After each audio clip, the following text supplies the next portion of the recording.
अस्सलाम वालेकुम, कैसे हैं आप सब। तो आज हम बात करने जा रहे हैं एक्सरसाइज 5A के क्वेश्चन नंबर 10 की।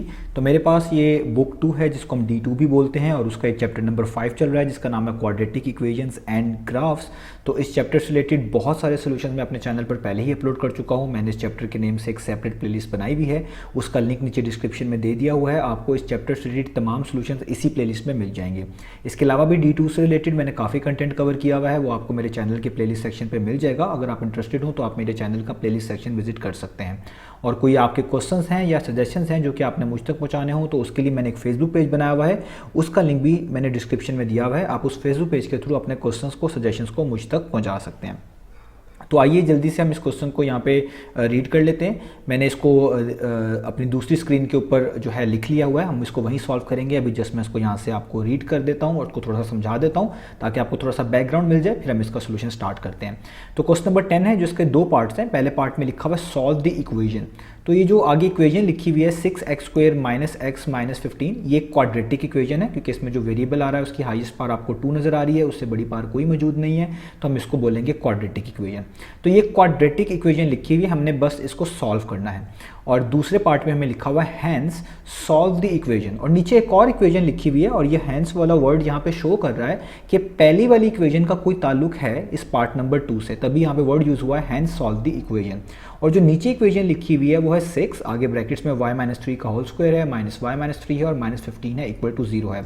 और अभी मैं आपको बताता चलूँ, आप देख सकते हैं कि ये वाली इक्वेशन ऊपर वाली इक्वेशन से काफ़ी हद तक रिजेंबल करती है, इसी वजह से इन दोनों इक्वेशन में कोई ताल्लुक है। तो इन शॉर्ट अगर मैं इसको कंक्लूड करूँ तो आपको पहली इक्वेशन को प्रॉपर्ली सॉल्व करना पड़ेगा, जो हमने मेथड सीखे हुए हैं जिसको मिड टर्म ब्रेक या स्प्लिटिंग मेथड बोलते हैं, और उसके बाद उसके सॉल्यूशंस की मदद से आप दूसरी इक्वेशन सॉल्व कर पाएंगे। तो आइए स्टार्ट कर लेते हैं क्वेश्चन नंबर 10 को। तो ये मैंने आपके सामने क्वेश्चन यहाँ पे लिख लिया है। सबसे पहले हमारा पहला पार्ट हम करेंगे, जो फर्स्ट पार्ट है जिसके अंदर हमें इक्वेशन दी हुई है। मैं इक्वेशन यहाँ पे लिख लेता हूँ, उसको हमने सॉल्व करके दिखाना है। वो है 6x² - x - 15 इक्वल्स टू 0। अब एक चीज़ आप याद रखें, ये क्वाड्रेटिक इक्वेशन है और इससे रिलेटेड चैप्टर नंबर 3 इसी बुक में मौजूद है। आप उसका एक्सरसाइज 3B का क्वेश्चन नंबर 3 देख सकते हैं, वो मैंने बड़ा डिटेल में समझाया हुआ है। वहाँ पे मैंने पूरा मेथड भी कम्प्लीटली और भी डिटेल्स के साथ एक्सप्लेन किया हुआ है। तो हमें अगर आप वो वाली वीडियो देख लेंगे तो आपके लिए और भी आसानी होगी। अदरवाइज मैं यहाँ पे भी कोशिश करूँगा कि जितनी एक्सप्लेनेशन हो सके इसमें ऐड कर दूँ। तो ये क्वाड्रेटिक इक्वेशंस है, तो मैंने वहाँ पे भी बताया था, यहाँ पे दोबारा एक्सप्लेन कर रहा हूँ कि जब भी क्वाड्रेटिक आपके पास इक्वेशन आए, आप सबसे पहले देखें कि ये स्टैंडर्ड फॉर्म में लिखी होनी चाहिए। तो स्टैंडर्ड फॉर्म किसको बोलते हैं कि स्क्वायर वाली टर्म्स पहले हों, जिस तरह देखें x² पहले है, इसके बाद जो सिंपल x⁻1 बचते हैं वो बीच में हों, जिस तरह यहाँ पे देखें x वाली टर्म्स बीच में है, और एट द एंड यानी एंड पे कॉन्स्टेंट्स लिखे हों, जो कि यहाँ पे -15 एक कॉन्स्टेंट है वो लिखा हुआ है। तो इक्वेशन स्टैंडर्ड फॉर्म में होगी तो चीज़ें ज़्यादा आसान होंगी आपके लिए सॉल्व करना। तो आपने सबसे पहले देखना है कि इक्वेशन स्टैंडर्ड फॉर्म में लिखी हो, स्क्वायर टर्म स्टार्ट में, सिंपल वाली टर्म्स बीच में और कॉन्स्टेंट वाली टर्म्स एंड पे, ये तो बिल्कुल ठीक है। फिर आपने देखना है कि अगर इनमें से कोई चीज़ कॉमन आ रही है तो आप इनमें कॉमन निकाल लें, उससे क्वेश्चन आसान हो जाता है। अगर नहीं भी निकालेंगे तब भी क्वेश्चन हो जाता है, लेकिन थोड़े से प्रोसेस बढ़ जाता है। तो यहाँ पे आप देखें 6 है, बीच में x है, इधर 15 है, कोई भी चीज़ ऐसी नहीं जो तीनों में मौजूद हो, तो इसलिए हम कहेंगे यहाँ पे कोई चीज़ कॉमन नहीं है। जब आप ये दोनों चीज़ें चेक कर लें, वेरीफाई कर लें, अब आपका अगला प्रोसेस क्या होता है कि आपके पास जो x² के साथ लिखा होता है, जिसको हम कोफिशिएंट बोलेंगे x² का, जो कि 6 है, उसको आपने लास्ट वाले नंबर से मल्टीप्लाई करवाना होता है, जो कि है -15। तो हम यहाँ पे क्या लिखेंगे, मैं यहाँ पे आपको स्टेप बता रहा हूँ। आपने 6 को मल्टीप्लाई कराना है किस नंबर से, -15 से, ठीक है। और इसका आंसर यहाँ पे हम लिखेंगे। तो देखिए, जब भी किसी पॉजिटिव नंबर को नेगेटिव नंबर से मल्टीप्लाई कराते हैं तो आंसर हमेशा नेगेटिव आता है। तो प्लस माइनस माइनस, और 6 को 15 से मल्टीप्लाई करेंगे तो 90 आएगा। इसके बाद जो दो बड़े इंपॉर्टेंट स्टेप्स होते हैं वो ये होते हैं कि आपको दो नंबर ढूंढने होते हैं जिसको मल्टीप्लाई करके ये वाला ही नंबर यानी -90 ही आए, और उन्हीं दो नंबर्स को जब आप ऐड करें, उन्हीं दो नंबर्स को जो ऊपर हम यूज़ करेंगे उनको जब आप ऐड करें तो आपको मिडिल टर्म मिले। इधर मिडिल टर्म ये -x है, हम यूजुअली वेरिएबल को कंसीडर नहीं कर रहे होते, उसका कॉफिशिएंट ही कंसीडर कर रहे होते हैं। तो यहाँ पे माइनस लिखा हुआ है, x का कॉफिशिएंट कुछ नहीं है, तो आप इसको खुद से क्या लिख सकते हैं, 1 लिख सकते हैं। आप ये 1 ना भी लिखें तो भी ठीक है, लेकिन अगर कुछ नहीं लिखा होगा तो कॉफिशिएंट 1 लिया जाएगा और साथ साइन भी उसका कंसीडर किया जाएगा, जो कि है नेगेटिव। तो मैं यहाँ पे लिखूंगा -1। तो आपको दो नंबर्स ऐसे ढूंढने पड़ेंगे जिनको मल्टीप्लाई करने से आपके पास आए -90, और उन्हीं दो नंबर्स को प्लस करके आपके पास क्या है, -1। ये हम कौन सा प्रोसेस कर रहे हैं, ये हम मिड टर्म ब्रेक कर रहे हैं, जिसको हम स्प्लिटिंग मेथड भी बोलते हैं, जो अक्सर औकात क्वाड्रेटिक इक्वेशंस को सॉल्व करने में हम करते हैं। तो अब आपके जो टेबल्स हैं वो बड़े अच्छे होने चाहिए। आप जो चीज़ माइंड में कैलकुलेट कर सकते हैं वो जितनी अच्छी आपकी कैलकुलेशंस होगी आप उतनी जल्दी ही ये नंबर फाइंड आउट कर लेंगे। अब देखिए 92 के टेबल पर भी आपके पास आता है, 3 के टेबल पर भी होता है। टेबल पे आने का मतलब है इन नंबरों से डिवाइड होता है। तो आप इसी तरह चेक करते जाएँ तो आपको एक नंबर मिलेगा 10, क्योंकि 90 10 पे भी मतलब 10 के टेबल पर भी आता है। 10 9 टाइम्स 90 होता है। तो मैं ये वाला नंबर चूज़ करता हूँ और उसकी मैं रीज़न अभी आपको इसके साथ ही बता दूंगा कि ये नंबर मैं क्यों चूज़ कर रहा हूँ, मैं 2 वाला क्यों नहीं चूज़ कर रहा, बाकी वाला क्यों चूज़ नहीं कर रहा। तो 10 9 टाइम्स क्या होता है 90। तो अगर मैं पहला नंबर कंसीडर कर लूँ 10 और दूसरा नंबर कंसीडर कर लूँ 9, तो मुझे पता है 10 टाइम्स 9 क्या हो जाता है 90। अब इधर एक प्रॉब्लम है, वो प्रॉब्लम ये है कि 10 9 टाइम्स 90 होता है, नेगेटिव 90 नहीं होता। यहाँ पे साइन का प्रॉब्लम है। तो ये चीज़ें क्वाड्रेटिक इक्वेशंस को इस तरह जब हम सॉल्व कर रहे होते हैं ये चीज़ें आती हैं, ये आपको मैनेज करनी आनी चाहिए। तो जब भी आपके पास नंबर्स, तो आपको रिक्वायर्ड नंबर तो दे रहे हूँ लेकिन उसका जो साइन है वो आपको ना मिल रहा हो या साइन चेंज मिल रहा हो, जिस तरह हमारे केस में 10 9 टाइम्स 90 मिल रहा है, नेगेटिव 90 नहीं मिल रहा, तो आपने साइन को एडजस्ट करना है। उसका तरीका क्या होता है, अब अपनी इक्वेशन देखें जो यहाँ पे लिखी हुई है 6x² - 1x - 15। उसमें देखिए मिड टर्म के पीछे कौन सा साइन है, तो मिड टर्म के पीछे है नेगेटिव साइन, ये -1 है।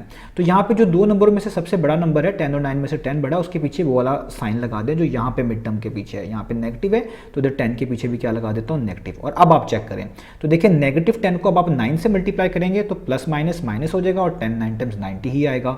और अब इसी नंबर को नेगेटिव 10 में अगर आप प्लस कर देंगे 9, तो ये भी आपको पता है प्लस माइनस माइनस, 10 में से 9 माइनस करेंगे तो 1 आएगा और साइन बड़ी वैल्यू का 10 की बड़ी वैल्यू इसके पीछे माइनस है तो -1 ही आएगा। तो देखें ये दो नंबर्स बिल्कुल सेटिस्फाई करते हैं पहली कंडीशन को भी दूसरी कंडीशन को भी।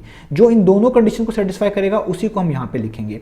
अब देखें 90 को अगर आप 2 पर डिवाइड करते तो भी ये डिवाइड होता है क्योंकि 2 45 टाइम्स 90 होता है, लेकिन हम यहाँ पे यूज़ नहीं कर सकते क्योंकि 2 और 45 को ना तो प्लस करके 1 बनना था ना माइनस करके 1 बनना था। इसी तरीके से आप बाकी नंबर्स भी चेक करेंगे तो इनमें से कोई एक कंडीशन फेल हो रही होगी, तो जो कंडीशन ठीक रहेगी हम उसी के लिहाज से अपने नंबर्स यहाँ पे चूज़ करेंगे। और दूसरी एक और इंपॉर्टेंट बात ये है कि अगर आपके पास ये वाला साइन लगाकर भी आपके यहाँ पे साइन मैनेज ना हो तो जो दूसरा नंबर है उसके भी साइन चेंज कर दें और फिर आप चेक करें, अगर वो मैनेज हो जाते हैं तो वेल एंड गुड, नहीं होता तो उसका मतलब है कहीं नंबर्स में खराबी है, इसके अलावा प्रोसेस हमारे पास कोई नहीं होता। ठीक है, तो अब आपको मैं दो नंबर मिल गए, अब हम इनको यहाँ पे लिखेंगे। हम लिखेंगे 6x², पहला नंबर आपको -10 मिला है वो आप लिखेंगे -10, उसके साथ ये वाले वेरिएबल यूज करेंगे जो बीच में लिखा हुआ है x।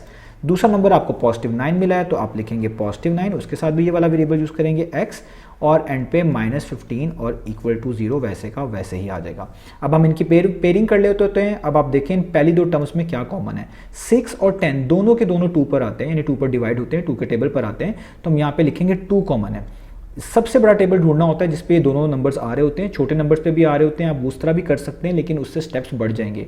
बेहतर यही कि वो वाला नंबर आप ढूंढ लें जिसपे जो सबसे बड़ा हो और जो इन दोनों नंबर्स को डिवाइड करता हो, या आप कह लें इस टेबल पर ये दोनों नंबर आते हो। तो 2 के टेबल पर दोनों नंबर आते हैं, इससे बड़ा और कोई नंबर नहीं है जिसपे 6 और 10 आते हैं, तो इसलिए मैं इसको 2 को कॉमन ले रहा हूँ। आप देखें x² है, यहाँ पे x⁻1 है, जो एक्सपोनेंट छोटा होता है वो वाली टर्म कॉमन के तौर पर आती है अगर दोनों चीज़ों में एक जैसी चीज़ आ रही हो। जिस तरह पहले भी x था, दूसरा भी x है 10 के साथ, लेकिन पार्ट्स का फर्क है तो छोटी पावर वाले को कॉमन लिखेंगे, यानी x को कॉमन लिखेंगे। ब्रैकेट्स, अब आप 2 का टेबल पढ़ें, 2 3 टाइम्स 6 होता है तो यहाँ पे 3 आएगा। x² में से एक x बाहर आ चुका है, आप यहाँ पे जस्ट 1x लिखेंगे, माइनस का साइन। फिर 2 का टेबल पढ़ें, 2 5 टाइम्स 10 होता है तो आप 5 लिखेंगे। ये वाला x पहले ही बाहर मौजूद है, आपको लिखने की जरूरत नहीं है, ब्रैकेट क्लोज कर देंगे। आगे प्लस का साइन। 9x और 15 में नंबर्स में कॉमन है जो कि है 3, क्योंकि 3 के टेबल में 9 भी आता है और 3 के टेबल में 15 भी आता है, इससे बड़ा और कोई टेबल नहीं है जिसपे ये दोनों नंबर्स आते हों। तो हम लिखेंगे 3, फिर दोबारा टेबल पढ़ेंगे, सिर्फ 3 कॉमन है तो 3 3 टाइम्स 9, तो 3 ये वाला x साथ वैसे, और 3 5 टाइम्स 15 और यहाँ पे 5 वैसे, और = 0 वैसे का वैसे ही। अगर आप मिड टर्म ब्रेक कर रहे हो और आपके ये दो नंबर्स, दो एक्सप्रेशन यहाँ पे सेम आ जाए, इसका मतलब आप चीज़ें ठीक कर रहे हैं। अगर नहीं आए तो आप चीज़ों को चेक करें, ऊपर से कहीं ना कहीं गलती हो सकती है। तो अब जो चीज़ें सेम है इनको भी हम बाहर कॉमन निकाल लेंगे, या आप कह लें इनको एक दफ़ा लिख लेते हैं। जो चीज़ 2 दफ़ा होती है आप इसको एक दफ़ा लिख लें इस तरीके से, 3x - 5, और इसके अलावा जो चीज़ें हैं जो लेफ्ट ओवर्स हैं यानी बच गई हैं तो उनको भी आप ब्रैकेट्स में लिख लें। यहाँ बाहर बचा है 2x तो आप ब्रैकेट में लिखें 2x, और ये बचा है +3, एक बार लिख लें +3 और ब्रैकेट क्लोज और = 0। अब आपको चीज़ें आगे इसको हमने सॉल्व करना है, तो ये अब आपको किस तरह आनी चाहिए, आपको ये पता होना चाहिए कि जब भी दो चीज़ों का प्रोडक्ट जो है हमारे पास वो 0 के इक्वल आ जाता है तो हम इसको इस तरह करते हैं कि इन दोनों में से कोई एक 0 के इक्वल है। और ये वैल्यू हम किस तरीके से निकालते हैं, दोनों को अलग अलग 0 के इक्वल रख के। तो हम कहेंगे या तो 3x - 5 जो है ये 0 के इक्वल है, और या फिर 2x प्लस 3 जो है ये हमारे पास 0 के इक्वल है। हमने x की वैल्यू फाइंड करनी है क्योंकि इक्वेशन के साथ सॉल्व लिखा हुआ है।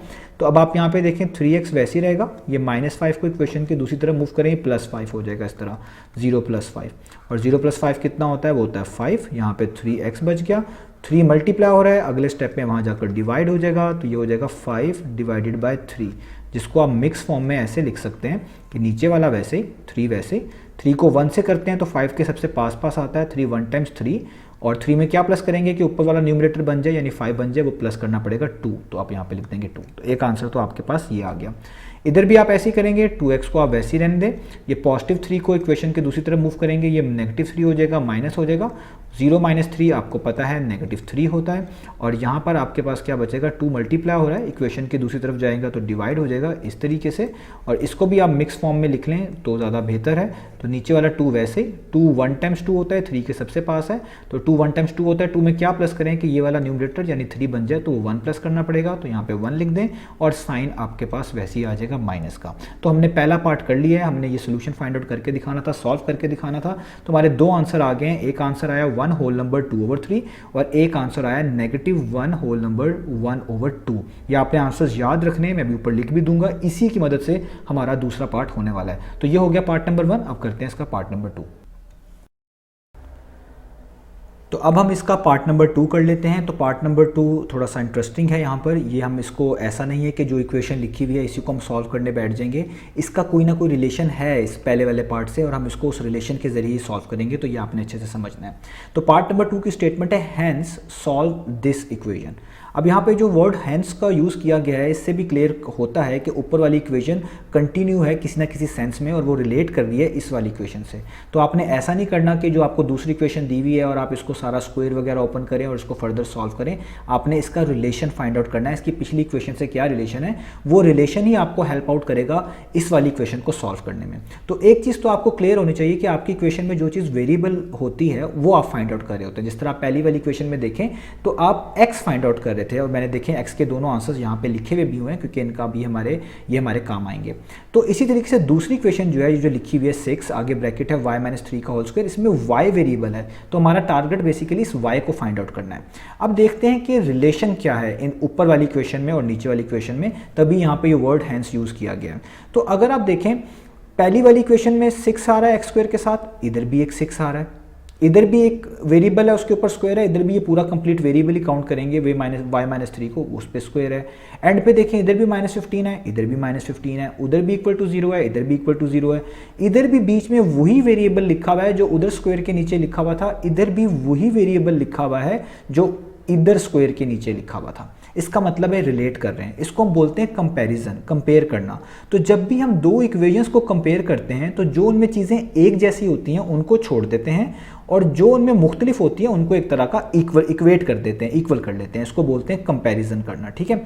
तो अब हम यहाँ पे लिख भी सकते हैं, मैं इसको यहाँ पे लिख भी सकता हूँ, लिख रहा हूँ यहाँ पे कंपेयरिंग इक्वेशन 1 विद इक्वेशन 2। एक तरह का हम इनको कंपेयर कर रहे हैं क्योंकि इनमें काफ़ी चीज़ें एक जैसी हैं। तो मैंने क्या रूल बताया, जो चीज़ सेम है छोड़ दें, जो चीज़ डिफरेंट है उनको इक्वेट कर दें। तो हम यहाँ पे देखें पहले में 6 है, इसमें भी 6 है, छोड़ दें, सेम है, एक जैसी बात है। इधर x के ऊपर स्क्वायर है, इधर y - 3 के ऊपर स्क्वायर है। अब देखें यहाँ पे इंटरेस्टिंग बात है, ऊपर जो स्क्वायर है वो तो सेम है, उसको छोड़ दें, तो इसका मतलब है x और y - 3 तो डिफरेंट है, इनको इक्वेट कर लें। तो आप यहाँ पे लिख सकते हैं, अगर आप कंपेयरिंग कर लें दोनों इक्वेशन को तो आप लेट कर सकते हैं किसको, कि जो x है आपके पास ये किसके इक्वल है, y - 3 के। मैंने आपको बताया जो चीज़ डिफरेंट है उसको इक्वेट कर लें, जो चीज़ सेम है उसको इग्नोर कर दें। अब आगे भी आप देखें यहाँ पे x है, उधर y - 3 है, तो इसका मतलब है उधर x चीज़ डिफरेंट है, यहाँ पे y - 3 डिफरेंट है। आप इसको इक्वल रख सकते हैं, लेकिन वो हम पहले ही रख चुके हैं तो हमें दोबारा लिखने की जरूरत नहीं है। -15 यहाँ पे भी है, -15 यहाँ पे भी है, दोबारा लिखने की जरूरत नहीं है, सेम है, डिफरेंट को इक्वेट करते हैं। अब आप जब आपने ये कर लिया तो अब आप देखें ये पूरी y की वैल्यू x पे डिपेंड कर रही है और x के आंसर्स आपके पास पहले से ही हैं। तो आप इन्हीं x की वैल्यू से बता सकते हैं कि y के कितने आंसर आएंगे, क्योंकि 2 आंसर ही आने चाहिए, ये भी क्वाड्रेटिक इक्वेशन बनती है वो भी। तो आपने इन्हीं वैल्यूज को यूज़ करके y का आंसर निकाल देना है और आपको दूसरी इक्वेशन सॉल्व भी नहीं करना पड़ेगी। तो यही वो चीज़ आपको समझाना चाह रहे हैं कि अगर दो इक्वेशन में इस तरह का रिलेशन हो तो आपको ज़रूरी नहीं है कि आप दूसरी इक्वेशन सॉल्व करें, आप पहली वाली इक्वेशन के सोल्यूशंस की मदद से जो उनके आंसर्स हैं आप दूसरी इक्वेशन का भी आंसर बता सकते हैं। तो अब आपने क्या करना है, आपने इन दोनों वैल्यूज़ को बारी बारी इस इक्वेशन में पुट करना है और आपको y के आंसर्स मिल जाएंगे जो कि दूसरी इक्वेशन के आंसर होंगे। तो पहले मैं पुट कर लेता हूँ ये वाली वैल्यू जो कि है 1 होल नंबर 2/3। तो मैं यहाँ पे लिखूँगा यूजिंग, मतलब ये पहले वाली वैल्यू जो यूज़ कर रहा हूँ वो ये है, जो using x equals 1 whole number 2/3। तो मैं यहाँ पे x की जगह पे क्या लिख दूंगा, 1 whole number 2/3 equals to y minus 3। मैंने ये वैल्यू पुट कर दी है, इसको आप सॉल्व कर लें। 3 1 टाइम्स 3 होता है, 3 में 2 प्लस करें 5 आता है और यहाँ पे आ जाएगा 3 वैसे का वैसे ही। और यहाँ पे क्या हो जाएगा y -3। अब आपको सारे रूल्स पता हैं, आपने इक्वेशन सॉल्व करना सीखी हुई है, इसमें कोई ऐसी इशू की बात नहीं है। तो अब आप क्या करेंगे, -3 इक्वेशन की कहाँ आ जाएगा, दूसरे साइड पर इस तरीके से प्लस हो जाएगा, क्योंकि साइन चेंज होता है। -3 यहाँ के प्लस हो जाएगा और उसके नीचे कुछ नहीं है, आप 1 लिख सकते हैं। यहाँ पे हो जाएगा y। अब आप इनको वैसे एलसीएम फाइंड आउट कर लें, इनके डिनोमिनेटर सेम बना लें, ये आपकी मर्जी है, जिस तरह भी आप सॉल्व कर सकते हैं। मैं डिनोमिनेटर सेम बना लेता हूँ। इधर 3 लिखा हुआ है, इधर 1 है, 1 को 3 बनाना बहुत आसान है। आप इधर भी 3 से मल्टीप्लाई कर दें, ऊपर भी कर दें, ये आपको पता है, हम फ्रैक्शंस के अंदर कर सकते हैं। तो इससे क्या फ़ायदा होगा, ये हो जाएगा 5/3। 3 टाइम्स कितना होता है 9, और 3 1 टाइम्स कितना होता है 3, और यहाँ पे क्या हो जाएगा, यहाँ पे हो जाएगा y। इसको फर्दर हम सॉल्व कर लेते हैं। तो अब आपको पता है नीचे वाले जो हैं डिनोमिनेटर्स इनके सेम हो गए हैं, तो इसको आप लिख लेंगे 1 टाइम इस तरीके से। और जब नीचे वाले सेम हैं उनको एक दफ़ा लिख लें, तो ऊपर चीज़ें जो भी लिखी हैं उनको वैसे ही नोट डाउन कर लेते हैं। तो ऊपर लिखा हुआ है 5 + 9 इक्वल्स टू y, ये वैसे का वैसे। तो 5 में 9 ऐड करेंगे तो कितना बन जाएगा, वो बन जाएगा 14। तो इसका मतलब है ऊपर आपके पास क्या आ जाएगा 14 और नीचे क्या आ जाएगा आपके पास 3। तो हम यहाँ पे लिख देंगे, ऊपर आ गया 5 + 9 14 और नीचे क्या आ गया, नीचे आ गया 3 इक्वल्स टू y।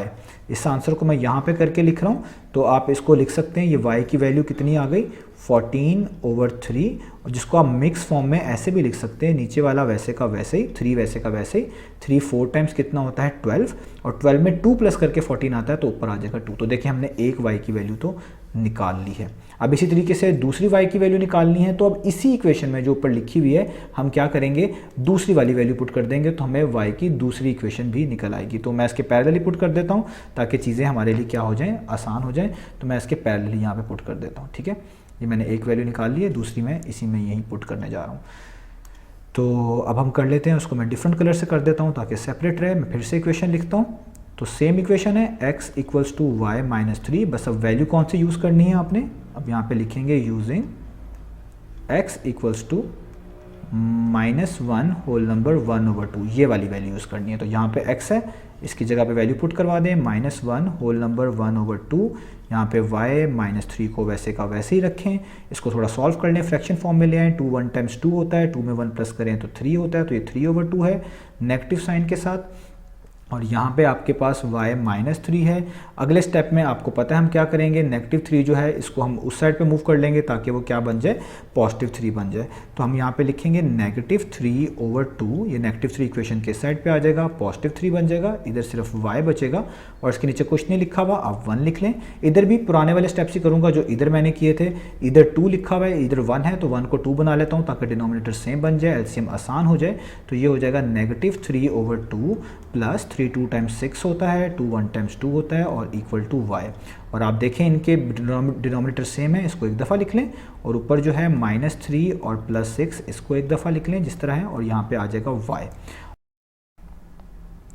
तो यहाँ तक लिख लेने के बाद आप देख सकते हैं ये -3 है और ये +6 है। तो प्लस माइनस क्या होता है, वो होता है माइनस। तो 6 में से आप 3 माइनस करेंगे तो आपके पास क्या जवाब में आएगा, आपके पास जवाब में आएगा 3, ठीक है। और नीचे क्या आपके पास आ जाएगा 2 वैसे का वैसे ही, और यहाँ पे आपके पास y वैसे का वैसे ही आ जाएगा। क्योंकि प्लस माइनस माइनस था तो 6 में से 3 माइनस किया, 3 लिखा है, और साइन बड़ी वैल्यू का लगाते हैं तो 6 बड़ी वैल्यू है, उसके पीछे प्लस है तो इसलिए +3 लिखा है। तो अब हम इसको मिक्स फॉर्म में लिख लेते हैं। तो ये 2 नीचे वैसे का वैसे ही रहेगा। 2 1 टाइम्स 2 होता है, 3 के पास सबसे यही बनता है 2 1 टाइम्स 2, और 2 में 1 प्लस करेंगे तो वो 3 बन जाएगा। तो यहाँ पे आ जाएगा 1 और यहाँ पे आपके पास आ जाएगा y। तो ये हमारे पास वैल्यू आ गई एक y की 1 होल नंबर 1/2, और यहाँ पे एक वैल्यू मैं पहले ही निकाल चुका हूँ, आपके सामने लिखी हुई है 14/3, जिसको मैंने फर्दर सॉल्व करके लिखा है 4 होल नंबर 2/3। तो ये था हमारे पास क्वेश्चन नंबर 10। उम्मीद है आपको ये क्वेश्चन समझ आया होगा। इंशाल्लाह हम नेक्स्ट वीडियो में मिलेंगे बाकी सॉल्यूशंस के साथ। तो ये मैंने आपको दोनों y के आंसर्स यहाँ पर निकाल के दे दिए हैं, और मैं इसको थोड़ा सा आपको ऊपर से दिखा भी देता हूँ कि हमने जो इक्वेशंस यूज़ की हैं वो ये वाली हैं, तो ताकि आप लोगों के लिए और भी आसानी हो जाए। तो मिलते हैं इंशाल्लाह नेक्स्ट वीडियोज़ में बाकी सॉल्यूशंस के साथ।